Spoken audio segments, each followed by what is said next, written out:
It's official. The New Orleans Saints are 2-0 for the first time in 5 years after beating the Carolina Panthers tonight on Monday Night Football. Look, once again, like week one, it wasn't pretty, but all that matters is they get the dub. Look, first things first, the defense.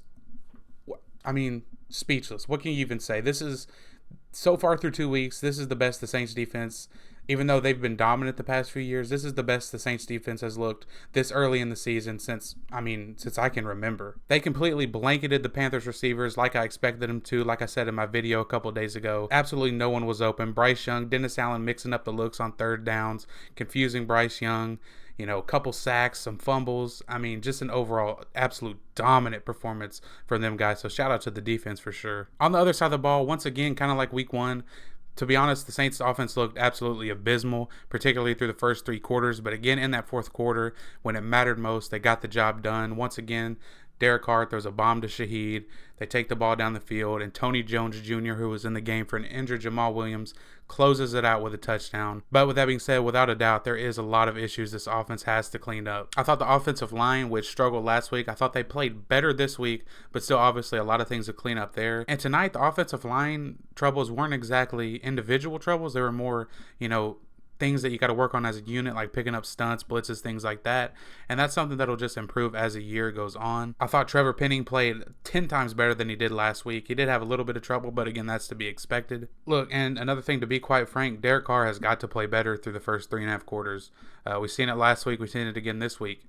The offense was not good. It looked terrible, to be quite honest with you. He had an interception that was just disgusting, and it led to points for the Panthers. So things like that got to get cleaned up. That can't happen, because to be quite honest, I don't know if the Saints don't have the defense that they do. I don't know if they win that game. Now again, on the Derek Carr front, like I mentioned earlier, with the game on the line, he did make the throw that essentially iced the game. So that's nice to see. But if we can get that type of play, that level of play, consistently throughout the game, then we're going to be cooking something good. I thought the receivers played really, really well. Obviously, Shaheed had the long play at the end there. Olave had one of the best catches you'll see all year on that deep throw from Carr down the left sideline. And Michael Thomas doing what he does best, being a possession wide receiver, moving the sticks. He had a great first half. I think he had like 8-9 targets, something like that. Specifically had a really nice catch down the right sideline that was kind of a back shoulder throw that was initially rolled out, but they changed the ruling on the field. And I mentioned it earlier, Tony Jones Jr. did get the bulk work at running back after Jamal Williams was injured.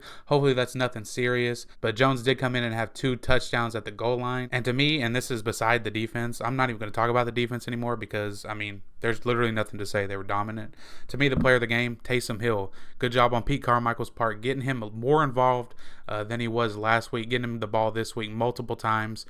He was great. He averaged like 8-9 yards a carry, and when Taysom Hill is running like that, the Saints are a hard team to beat. So me, Taysom Hill is my player of the game. Hopefully, when AK gets back, the run game gets going even more. Hopefully, Pete don't forget about him and continue to use him like he did tonight against the Panthers. One sneaky little negative thing I'll throw in there is the punter, Lou Headley, didn't look that great tonight, but again, he's a rookie, so just give him some time on that front. But a couple of the punts looked a little shaky. Blake Grupe came in and made 2 kicks. He did what his number was called for, so that was great to see. The young kicker continues to have success. I think, though, besides the offense being pretty terrible through 3.5 quarters, the thing that kind of bothered me the most about this game, it's not really a huge deal, but there at the end, when the Saints defense started playing soft and let the Panthers score, that's the first touchdown the Saints have let up this year. It's kind of annoying, but it is what it is. They got the dub. That's all that matters. Anyways, that's my initial thoughts to the game. Appreciate you guys watching as usual. Peace.